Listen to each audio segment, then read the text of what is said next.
Good morning and welcome everyone to Three Essential Questions. I am here with my co-host Erica Yoakum, CEO of Virtual Assistant, Virtual Personal Assistant. Excuse me, get that correct.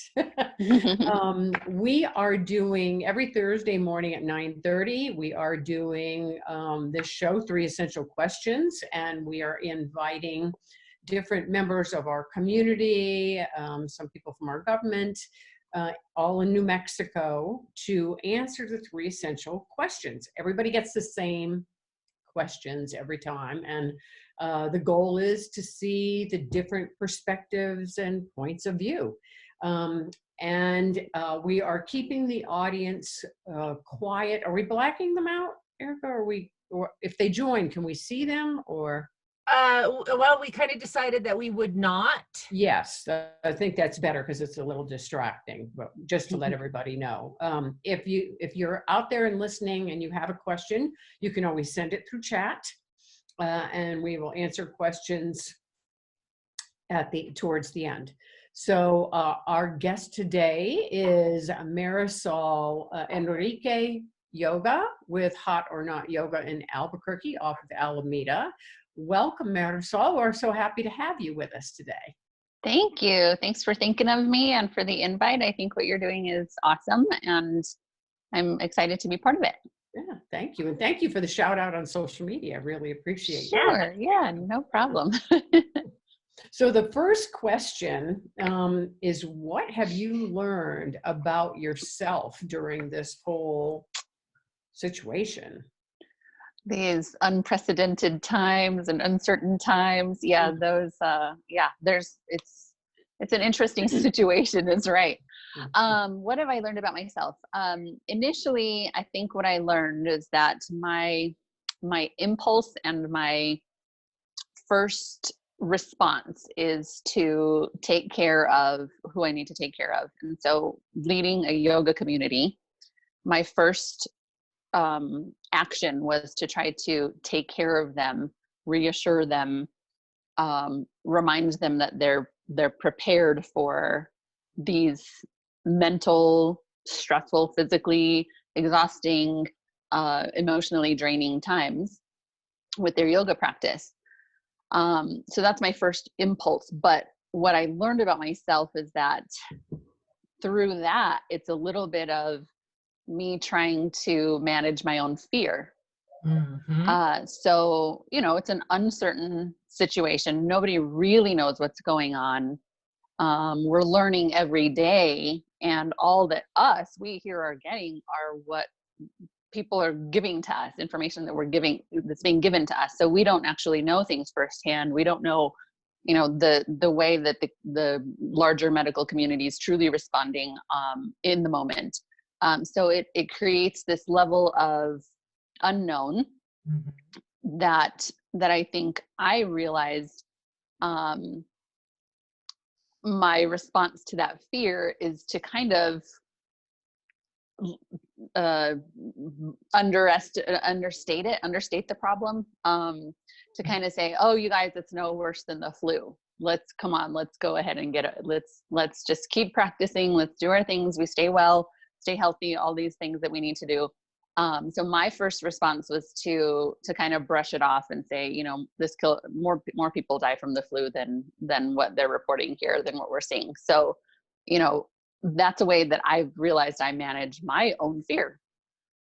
So through further education, further learning, it's like, okay, well, this is a situation that nobody really knows about. So I have to set aside my own fear and that initial response to brush it away and say, hey, we now have to think about the larger community, the whole, the greater good.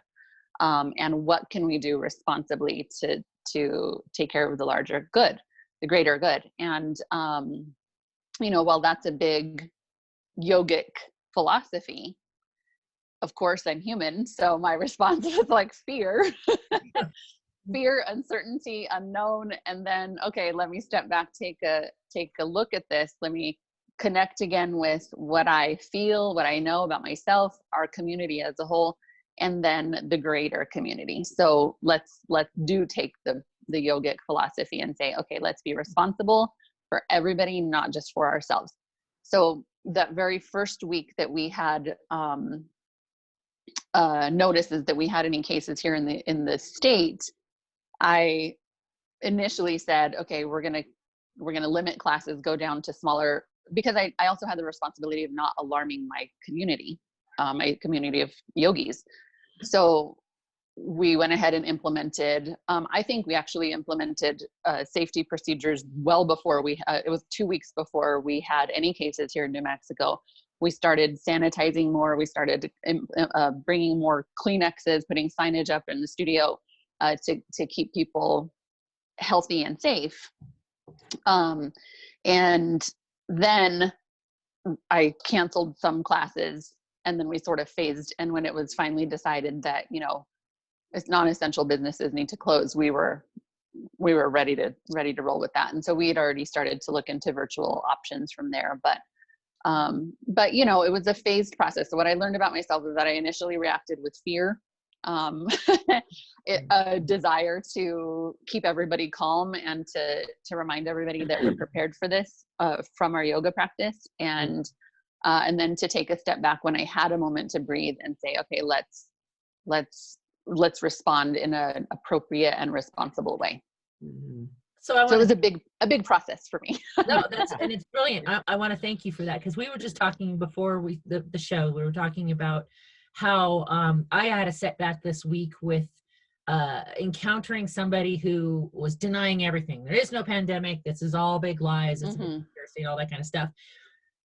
And I'm listening to what you're saying, and I'm wondering now if a lot of that response is based in fear. Mm-hmm. And so I can look at that and try to be more compassionate about what's coming at me, because we get wrapped up in our own responses and how we're feeling, and I completely didn't even think about the fact that maybe this person lost their job, or maybe this person's kids are scared, whatever. There's fear there, and that's what's driving what a normal person would not say some of the things they're saying. But in fear, we say a lot of, we do and say a lot of crazy things. Yeah, I think it's I think we feel a little more empowered if we know in quotes a little bit more than maybe someone else, or it makes us feel as though we have some secret or some insider knowledge, and it's like, okay, I can relax a little bit, right? So if I do think about, okay, these, like this conspiracy that it's the theory that it's all a big hoax, and if I allow myself to subscribe to that, maybe it's just me trying to apologize for the dog. Maybe it's me just trying to to manage my own fear. Juno, stop. At least mine run outside to see who it is. I haven't figured out that it's coming out of the computer yet. There's a window here, so she's trying to like. Anyway, yeah. So it's me trying to maybe have a little step up, or a little more insider knowledge or something than the rest of I don't know. It's a way to feel better, I guess. Right. If I subscribe to these theories, it's like I have some insider knowledge that you don't have, or, and I can feel better about myself. It's sort of that kind of, that's what it seems to me, it feels like, okay, it's a way to make myself feel like I'm empowered in a different way than the rest of the world, and I can go on living my life the way I want to live. Which I think is a very human reaction. When we feel like we're out of control, or things are out of our control, what we want to do is do anything that we can to try and establish some kind of control to feel better, right? Right. Yeah. Exactly. Yeah. Well, Marisol, you answered pretty much question number 2, which is how have you or your business responded to the situation? But I wanted to touch a little bit. So the virtual again, before the show, we were talking about how you're thinking maybe a hybrid situation in the virtualness of it. So have people responded well to that virtual class? I mean, is it something that, say you didn't have to continue doing, would you continue doing the virtual classes? Yeah. So, like I said, we responded almost immediately with providing some virtual sessions, right? And what I've realized through this is that my yoga community is very tightly knit, and they, along with the reminders that their practice, the consistency and the regularity of their breath and body movement and stepping on the yoga mat, will carry them through, will be the stability for the uncertainty of what's going on. They responded so well to this. So we've had actually some greater attendance virtually than we had in the studio prior to. This is due to a number of things. We've had students who are still on our email distribution lists that have moved out of state, out of town. We've had teachers that have taught with us in the past and moved out of state, out of country, out of town, and are still connected via technology, via email distribution. So we're having people who in St. Louis, Missouri, in Philadelphia, Pennsylvania, in Buffalo, New York, people in Santa Fe, people in California who potentially wouldn't be able to attend classes with us physically, are now dialing in and attending classes with us virtually. We're also finding that, I'm also finding that people who are typically doing things like they're taking care of kids at home and can't dial in or can't come into the studio for a physical class, are able to dial in and do a practice at home. We're learning that some of our teachers from around the world who want to connect with our community again are able to now teach and connect with our community again. So we're finding that this is such a great way to really rebuild and reconnect with people whom we have lost the connections with, the physical in-studio connections with, and now are able to handle this via technology. So as we go forward with social distancing, with parents who are now managing their kids at home because school's canceled, we're looking at different schedules, and it's probable that we'll have to run things simultaneously. So if we're able to open in-studio classes, we may have to schedule, for example, on our Monday through Friday 7 a.m. class, we may have to schedule a live session in conjunction with an in-studio class on a Monday, maybe allow 6 people to come to that one, a different 6 people to come on Wednesday, a different 6 people to come on Friday. So that they're still getting the in-studio, but also can dial into the live virtual session. So we're going to have to manage that whole 6-foot distancing thing. We're going to have to limit the number of people in the studio while keeping connected. So that's where the hybrid thing comes in.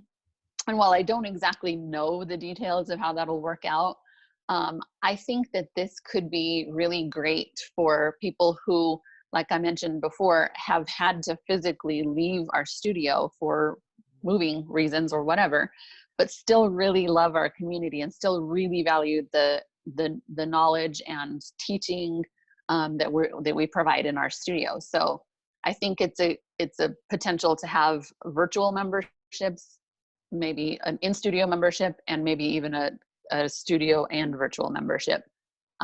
So I do think it's going to change the landscape of how we move forward, or how we offer yoga to the community, and not just the Albuquerque community, but larger.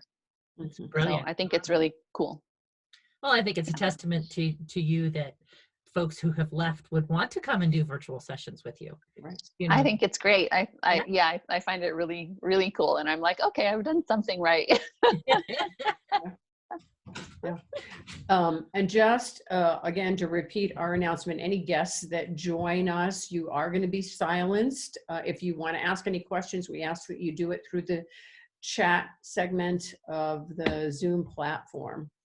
And you've kind of answered our third question. She's like totally on it. I know, really. She had her script ready.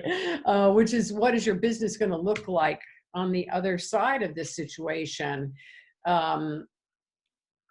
And I just want to add, I think this is going to help many businesses in ways that they never anticipated, because you have a tendency, like as for the chamber, we have more participants in a Zoom event than we do coming to some of our live events, because it's convenient for people to join, right? So it's convenient for them to do yoga from home and be able to join on Zoom, and it's a whole other avenue of revenue for you.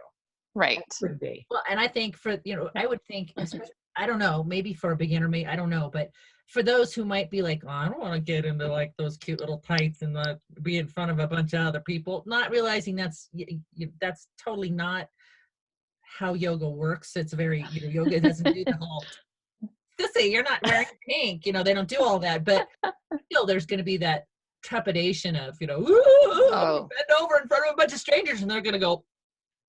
So exactly. You know what I mean? But so there might be some of that too, like, oh, I could try it from the convenience of my own home. Yes. And nobody's gonna, nobody really, I can turn off my video and just watch the instructor. No one can see me making an ass of myself trying to do this for the first time.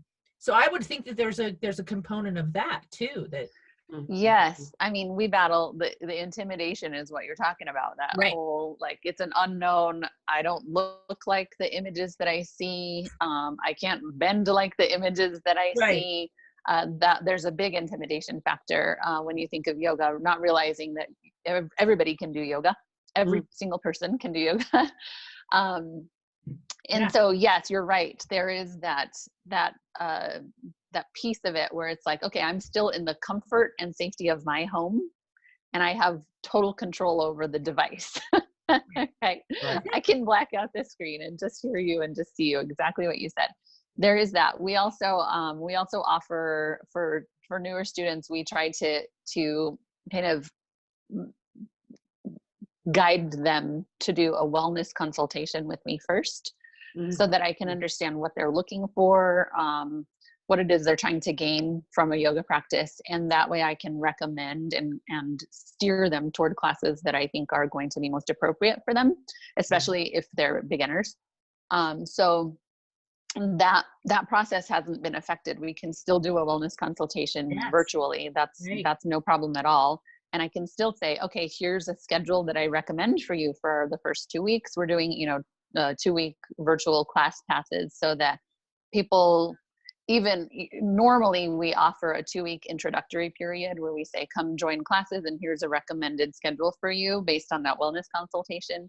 And then at the end of the 2 weeks, we say, okay, now we want to talk about what kind of membership fits your budget and your life and your goals. And let's move you into that. But knowing that people are have uncertainty about their jobs, their futures themselves, we're doing now a reduced rate 2-week virtual class pass that they can just renew every 2 weeks if they want to. So it's just $25 and it's just an auto renew. So there's no commitment to it.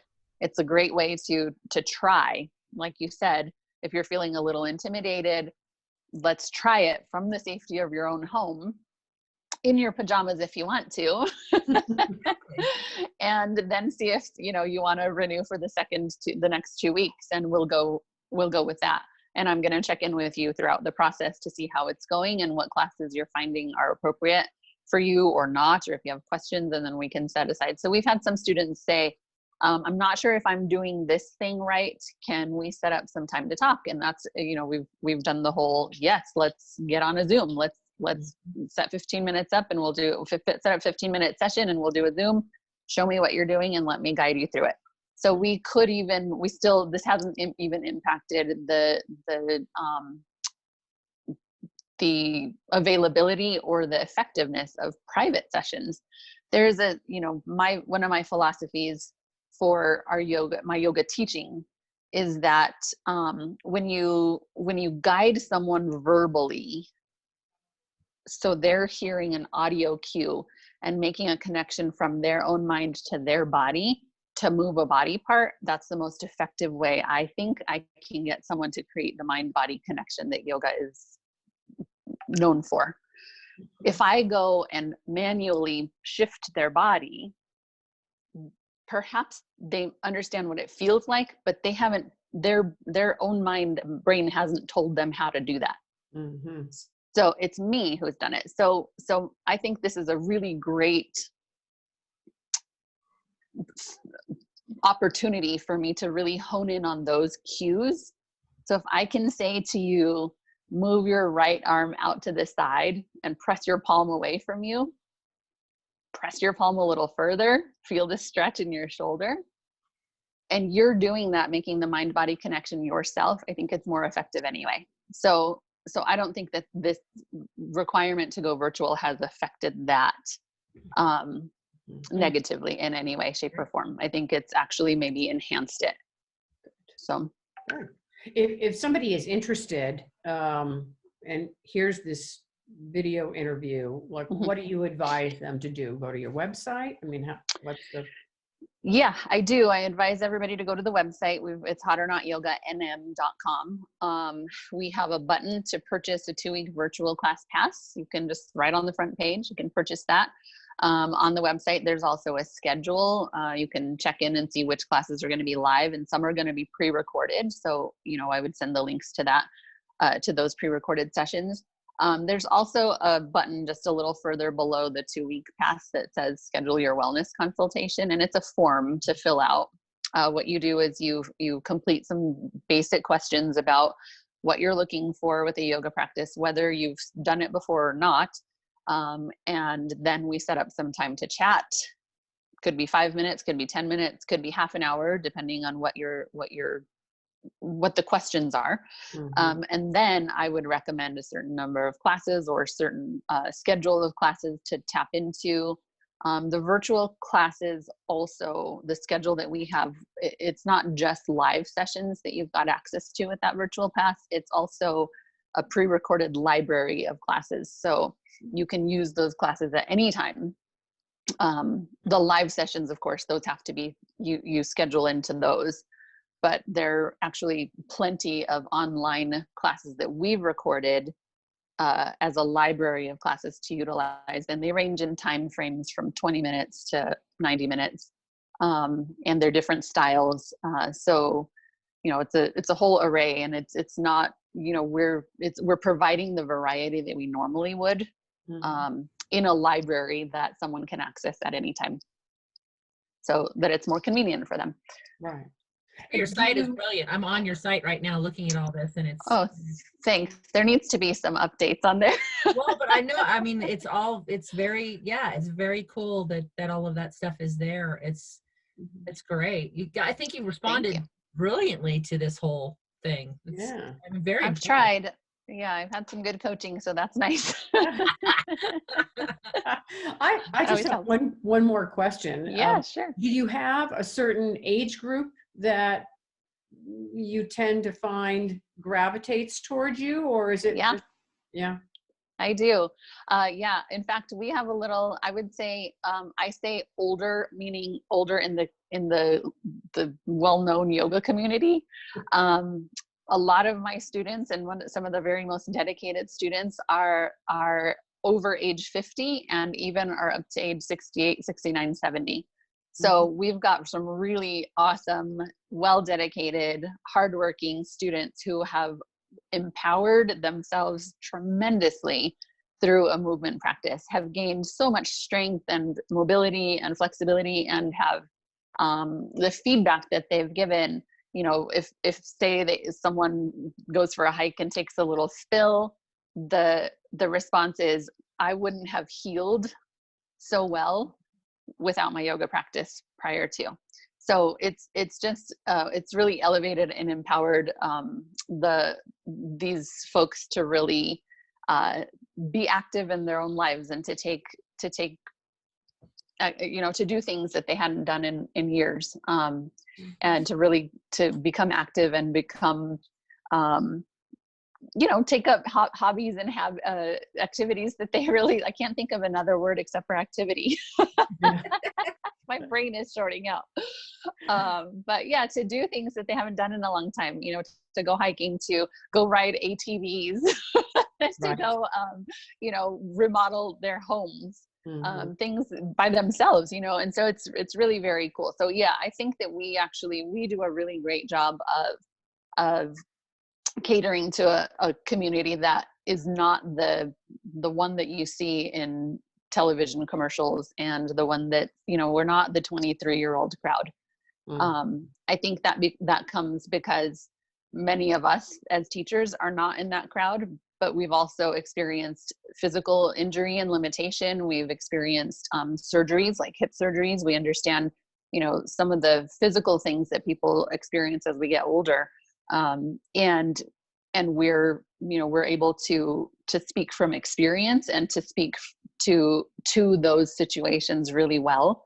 I think it's just a testament to our teaching group. I feel very, very lucky that the teachers that I teach with have all experienced hardship, physical hardship, as well as other things, of course, in their lives, that can really give to a little bit of an expertise, and can speak to some situations in a little more effectively than, say, a 23-year-old who has never had a broken arm or a sprained ankle or something like that. I mean, when I was 23, I hadn't had that.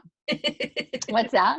Or a total hip replacement. That would be me. Exactly. Yeah, exactly. And in fact, one of my teachers, she's 7 weeks post hip replacement, and she's teaching.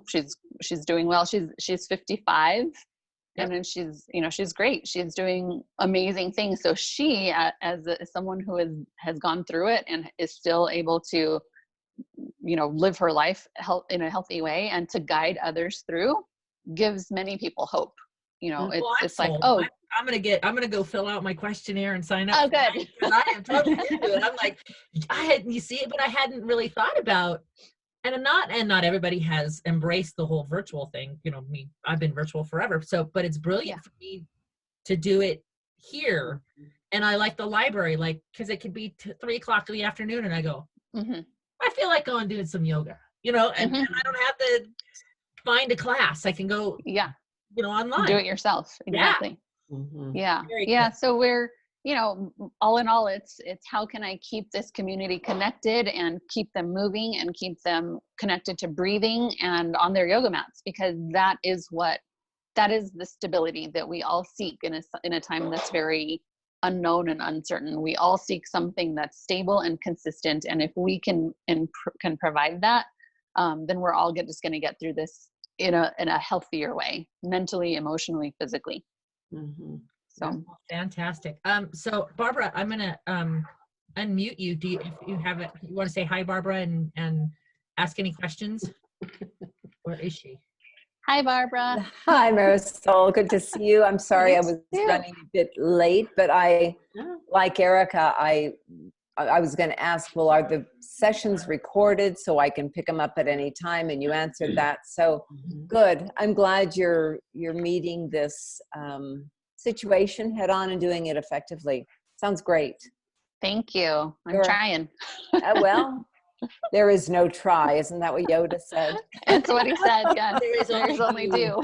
Only do. So well done. Thank you.